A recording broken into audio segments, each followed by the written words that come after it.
Mula sa Divisoria, usapang shopping pa rin. Nilakihan na ang fruit section ng ilang pamilihan dahil sa dami ng namimili ng mga bilugang prutas para sa bagong taon. Mabenta rin ang iba pang pang-noche o medianoche tulad ng spaghetti, pansit at hamon. Saksi si Susan Enriquez. May spaghetti na nga, may pansit pa. Yan daw ang ihahanda ni Cynthia sa kanyang pamilya ngayong medianoche. Di na raw bale ang carbo load, mas maraming noodles, mas pampahaba raw ng buhay. Ito pansit ang ihahanda niya. Sabi daw pampahaba ng buhay. Mabenta rin daw ang wine para naman daw sa makinang at maningning na taon. At dahil swerte raw ang dala ng mga bilugang prutas, patok sa mga mamimili sa supermarket ang mga fruit basket, 12 hanggang 13 prutas na ang laman.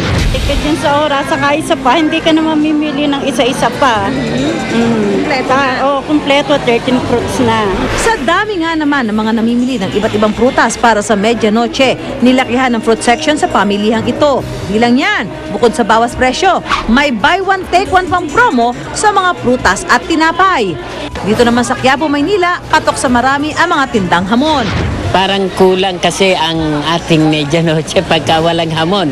Nandyan ang hamon, nandyan ang tasty, nandyan ang hot chocolate, queso de bola. Yun ang pinagsasaluhan natin. Pero tila magkakaalta presyon ka sa taas ng presyo ng hamon, naaabot ng halos 1,000 piso. Mabuti na lang, pwedeng makabili ng patingi-tingi. Talaga namang mahal ang hamon eh. Kaya doon na lang sa scrap kasi gusto ng mga bata yung kinukot-kot yung mga apo ko. Ako, si Susan Enriquez, ang inyong saksi. Dumako naman tayo sa kampanya kontra paputok.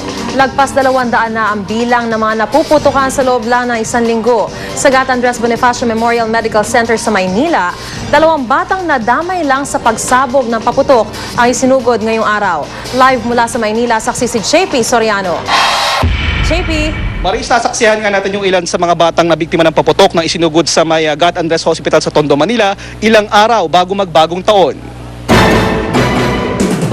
Iritable at nagpupumigla sa paggamot ng doktor ang 5 taong gulang na si Martin Jeff Austria habang nilalapatan ng lunas. Ayon sa magulang ni Martin, nasa buga ng lusis ang kaliwang mata ng bata ng isa nitong kalaro. Tiningnan daw niyang ganun. Sabay siguro sinindihan ng isa namang bata. Yung biglang siguro lumiyab. Dahil dito, agad sinuri ng ophthalmologist ang mata ni Martin at nakitang nagtamo siya ng paso sa paligid ng mata. Ang problema, nadamay pati ang cornea o yung puting bahagi ng mata ng bata, kaya kailangan pa siyang obserbahan. So kailangan bantayin natin kasi ang kalaban po natin dyan, infection. Pilit namang tinitiis ng 8 taong gulang na si Fahad ang sakit habang ginagamot ang kanyang sugat sa kaliwang braso matapos maputukan ng ipinagbabawal na 5-star sa tapat ng kanilang bahay sa Moriones. Gaya ni Martin, nadamay lang din daw si Fahad mula sa isang lalaking nagpaputok. Wala ko nakita yung paputok sa tabi ko. Biglang pumutok. Kabilang sina Martin at Fahad sa 39 na nabiktima ng paputok na dinala rito sa Gat Andres simula December 21. Sa buong bansa, umabot na sa 200 at isa ang mga nabiktima ng paputok, nakakain ng paputok at tinamaan ng ligaw na bala. Numero 1 pa rin sa mga fireworks-related injury na nadali ang pinagbabawal na pikulo. At matapos nga masuri isang naputukan, ito yung mga karaniwang gamit ng mga doktor bago sila mag-opera: needle holder, forceps, gunting, anesthesia, at yung tinatawag na ronger o pamputulang daliri kung kinakailangan. Ayon sa surgeon ng ospital, makailang beses na rin niyang nagamit ang aparatong ito para mamutol ng daliri kapag grabe raw ang pinsalang tinamo ng biktima. Meron naman tayong mga ginagamit na parang lagare in a way.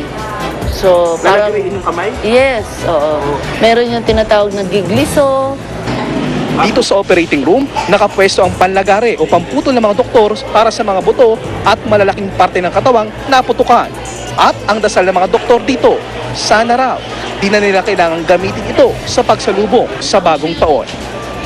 At Maris, para wala nang araw puputulin ng mga daliri sa bagong taon ay paulit-ulit ang paalala ng DOH at mga doktor, wag na magpuputok hanggat maaari at gaya nga dyan sa Gat Andres Hospital, dito sa Jose Reyes Memorial Medical Center, handang-handa na rin ang mga doktor para sa inaasahang pagdagsa ng mga biktima sa pagsalubong sa bagong taon.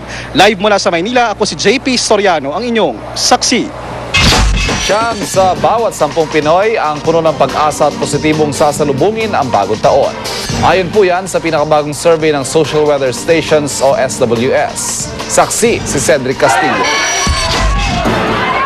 Matapos ang demolisyon na nauwi sa riot nitong Setyembre dito sa Agham Road sa Quezon City, alanganin pa rin daw hanggang ngayon ang pamamalagi ng mga residente rito.